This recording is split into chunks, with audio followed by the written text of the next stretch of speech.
Ben Fordry with Shealy Electrical. I wanted to ask... Looking for you today. Hi. Hi. So we just heard from the NAED panel, and I was curious, with the amount of experience you guys have, what value NAED brings to you throughout your career, and what tools maybe you've used for us looking into the future and kind of seeing what you've used on your way up to where you are today. And maybe, Scott, you want to get your pen ready. I'd be happy to answer that first. I have been very involved in NAED since the mid-90s and actually got to serve as the NAED board chair. I was the first female board chair, and that was during the 100th anniversary of NAED, so it was really a special opportunity.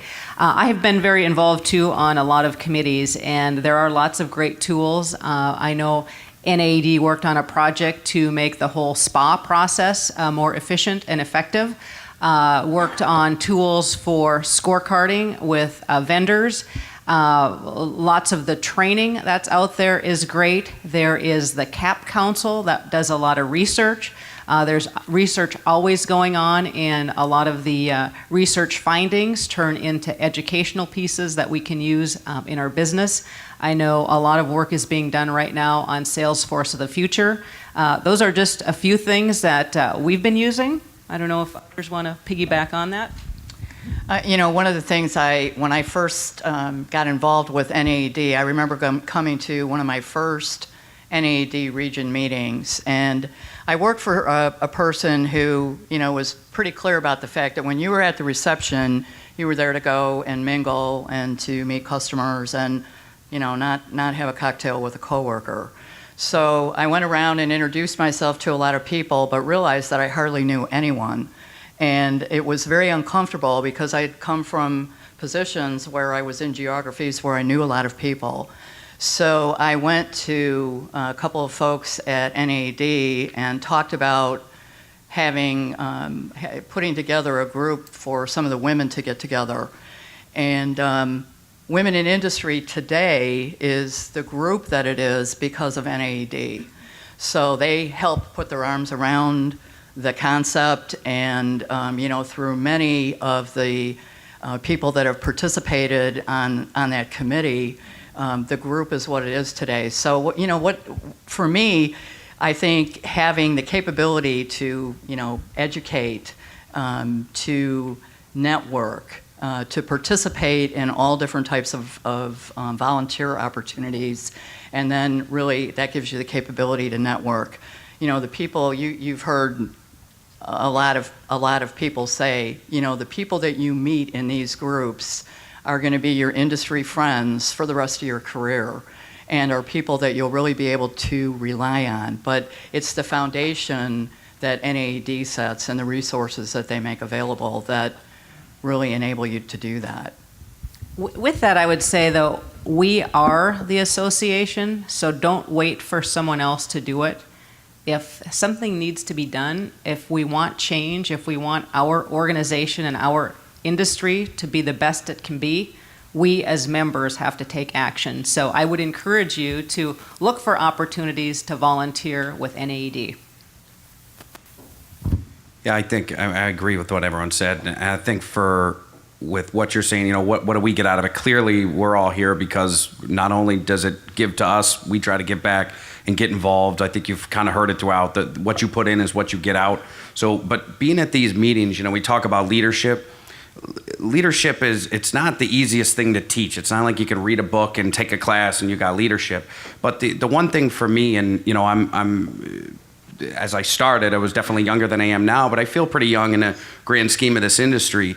But to sit with other leaders in this business and to see how they carry themselves, to see how they interact with other people, to see how they think, there's a value in that. So when we talk networking, we talk that, we don't just mean friendship because I could call Tammy and ask how she handles her inventory, but it's to sit around other leaders and other people who you'll gain respect for and you'll look up to as your mentor, whether you've even had the conversation with them or not.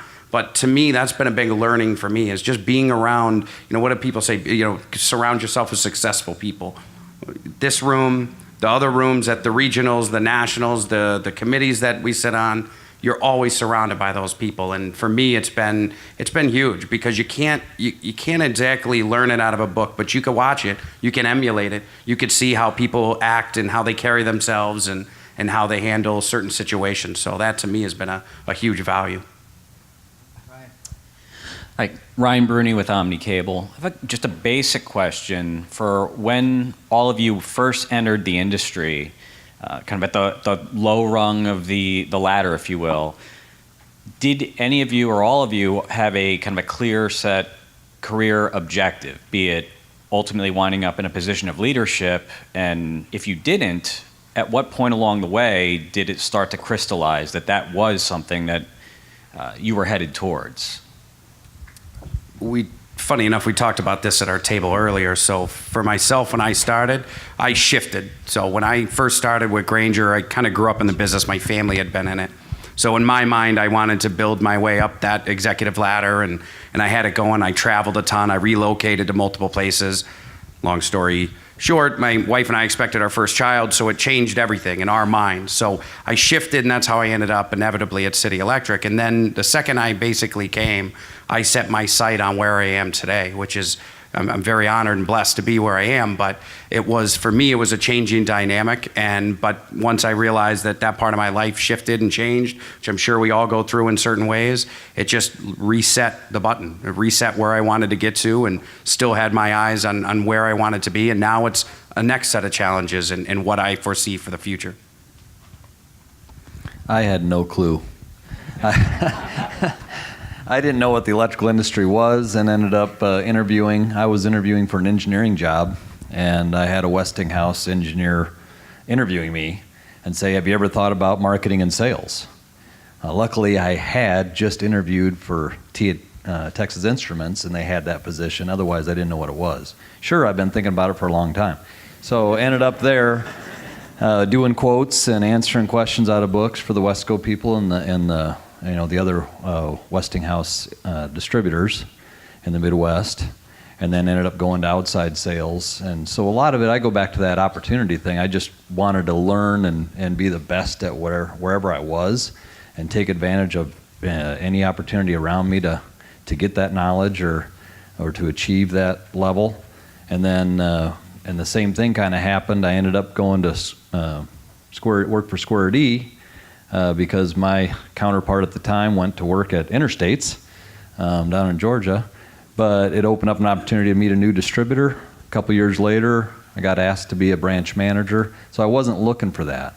There was a point when it became kind of clear that they needed help at our headquarters because our people were retiring, and so some of the people that had gotten the experience as we grew got more opportunities. And I would say that's one thing that when I first went to work at 3E, and so for other leaders out there, when you have this opportunity, I remember my boss at the time, who's our CEO, Jeff Stroud, saying, "Hey, check out this Yet thing. I didn't get a chance to do that when I was younger. Wish I would have, but check that out." And I came back and kind of gave my report on how excited I was about Yet. He had sent someone else a year or two before that who came back and said, it was okay, But what I got out of it was, as we were saying last night, what you put into it. So then jumped on the committee. So I had someone that was willing to push me and say, "Go try it." And that's a key thing as we grow as leaders. Give that person the opportunity, and then make sure that you're holding them accountable, that they're actually learning from it and trying it and getting the most out of that experience. And then at some point he started saying, "Okay, give me more and more opportunity to lead." So, but at that point it was still until it was a surprise for me at our board meeting that I became president a year ago, almost a year and a half ago now. But so that's how those opportunities happen. It's just trying to be the best at where you're at. Well, and for me, a little bit like Steve, I had a great mentor. I started my career in public accounting and then came to Border States and worked with a CFO who was going to retire in a year and a half. So had that transition successfully, and then had the privilege of working with Paul Madsen, who was our CEO at the time, for about 10 years, and he did not have a strong business background. He was an industrial engineer, and we were a great partnership, and he respected my overall business background and gave me opportunities that a lot of other people wouldn't have had. And as soon as I began working with Paul and saw what I could bring to the table and how I could help them do their jobs better, I started to think that I could do his job one day. And he gave me plenty of opportunities to do that. But then he retired in 2001, and I had a new boss.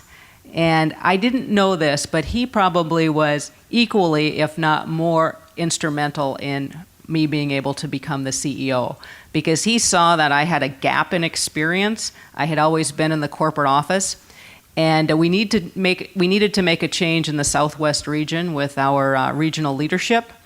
And he said, "Why don't you go down and run the Southwest region?" Never worked in a branch, never did any sales, don't know anything about product, and I'm going to run the region with 6 branches reporting to me.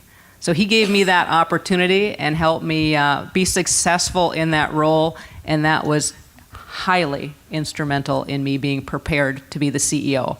The other part of that is once you set your sights on a goal, sometimes you have to be aggressive to achieve that goal, make sure people know that you're interested in it, and be willing to make the sacrifices.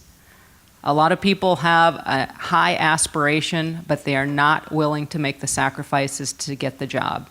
And I can tell you, we all make a lot of sacrifices personally to be in the roles that we're at.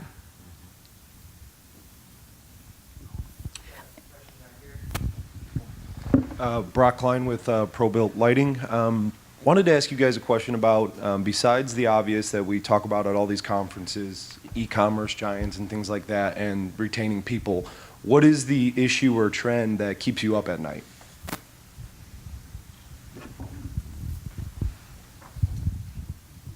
What keeps you up at night?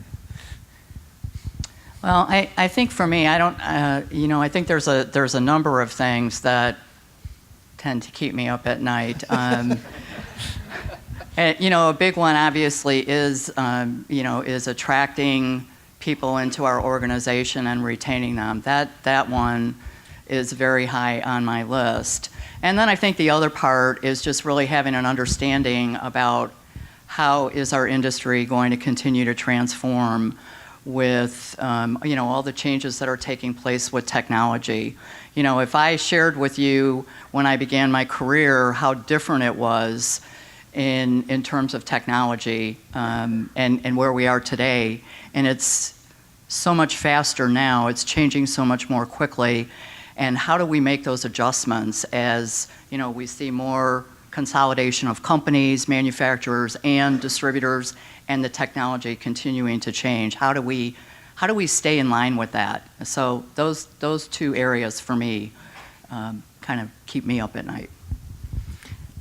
A couple of other things, and nothing keeps me up at night. When I go to bed, I fall asleep in like 3 seconds. So things don't really keep me awake, but things that I think about is consolidation, especially with the manufacturers. There are a lot of significant changes with the manufacturers that are happening. What impact will that have on all of us? You may have been a very good distributor for T&B, but had no relationship with ABB, and what happens when they join up? How important is that relationship? I also look at data. I mean, we are collecting a lot of data, and what are we doing with it? I mean, sometimes it's burying us. We have all kinds of data, and it's just data. How do we take that data and make it prescriptive and predictive, useful in our businesses? And then I look at a lot of other fun things that are happening out there. We kind of joked when Amazon made some comments about drones. We're working on a drone research project right now with one of our customers to figure out how to use drone technology to inspect power lines and pipelines. I mean, there will be a lot of cool applications with new technology, if it's 3D printing or drones. How are we going to keep up on all of that? Who is leading that innovation in your organization? Who's taking the time to think about it? So those are some really fun things that are out there. And I think the data pieces too. I mean, how are we going to make the most of data? We are accumulating a lot of data. Let's find out some great ways to use it to make our businesses, our value proposition with our customers the best it can be.